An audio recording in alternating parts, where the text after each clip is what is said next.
السلام عليكم ورحمة الله وبركاته. ازيكم عاملين ايه؟ يا رب تكونوا بخير. النهاردة رحنا السوق، اشترينا شوية طلبات كتيرة وملينا التلاجة. ارخص شوية خضار يا جماعة زي ما انتم شايفين. اشترينا تسويقة اهو زي ما انتم شايفين اهو. اشترينا بطاطس اهيت، واشترينا كيلو ورق عنب ب30 جنيه، واشترينا شوية طماطم حلوة اهيت. طبعا اشترينا ووفرنا. طبعا كان السوق بتاعنا التلات، يعني كان السوق بتاعنا التلات. انتوا عارفين ان في كل بلد ليها سوق معين، احنا السوق بتاعنا كان التلات النهارده. فرحنا السوق جبنا شويه طلبات كده رخيصه. طبعا لو معاكي اي فلوس بتشتري معاكي 300 جنيه، هتشتري معاكي 1000، هتشتري معاكي 50، هتشتري معاكي 100، يعني اللي معاكي بتشتري بيه برضو يا جماعه. فطبعا اشترينا فلفل واشترينا كل حاجه. طبعا مش كل حاجه يعني، على قد الفلوس اللي معايا اشتريت.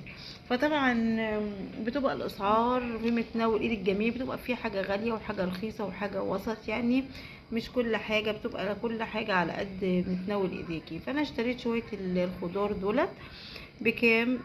ب100 جنيه اهو زي ما انتم شايفين. اشترينا ووفرنا الحمد لله. ارخص شويه تسويق اهو الحمد لله. اشترينا شوية خضار ووفرنا كتير زي ما انتم شايفين اهم. واشترينا فلفل.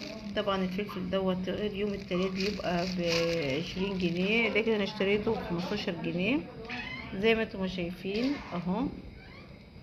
اهو يا جماعة ارخص تسويقة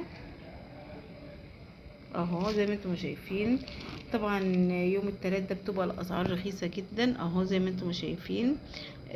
والحمد لله اشترينا ووفرنا كتير. مش عايز اطول عليكم يا حبايبي اكتر من كده. قولي رايكم ايه في التسويقه الجميله دي؟ بتنجان وفلفل واحلى تسويقه ب100 جنيه. سلام يا حبايبي، قولي رايكم ايه في الفيديو الجميل ده.